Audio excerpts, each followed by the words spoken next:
তো ক্যাবিনেটের থেকে তো স্পিকার যে আছে আমাদের স্পোক্স পার্সনে তো বলবে, আজকে বোধহয় বলবে খুব সম্ভব। কিছু না কিছু তো সবসময় আজকের এই মহৎ অনুষ্ঠানে স্যার আরেকটা বিষয় হচ্ছে গত 8 জানুয়ারি ত্রিপুরা হাইকোর্ট একটা রায় দিয়েছিল ফিক্সড পে প্রথা। মূলত সরকারের কি ভাবনা এই সময়ের মধ্যে, আর সরকার কি সিদ্ধান্ত নিতে চলেছে? না, এইগুলো নিয়ে আমরা আলোচনা করছি, যা করার আমরা করব। এগুলো তো আগের থেকেই এগুলো হয়ে আসছে, আমরা তো আর করিনি, এগুলো আগের থেকেই করেছে এগুলো। তো আমরা এই বসে আমরা সব মিনিস্টারদের সাথে কথা বলছি, অফিসারদের সাথে কথা বলছি আগামী দিন আমরা কি করব না করব। কারণ এটার যেমন একদিকে অ্যাডভান্টেজও আছে, ডিসঅ্যাডভান্টেজও আছে। কোনো একটা কারণেই তো এটা করেছে, তো আমরা দেখবো, এটা চিন্তা করবো আমরা। সরকার কি মানে এসএলপি করবে না? না, এটা এখনো ফাইনাল হয়নি, আমরা তো কথাবার্তা বলছি কি করা যায়।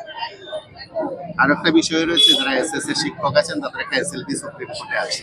এই এসএলপি প্রত্যাহারের দাবি উঠেছে বিভিন্ন মহল থেকে। সরকার কি এসএলপি প্রত্যাহার করবেন?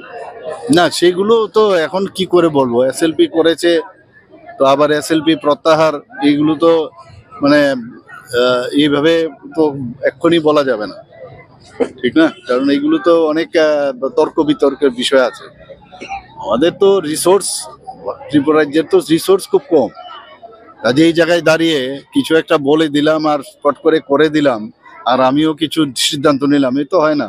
সরকার তো আগে বাঁচতে হবে, এটা কিছু হলো, এ তো হয় না এইভাবে।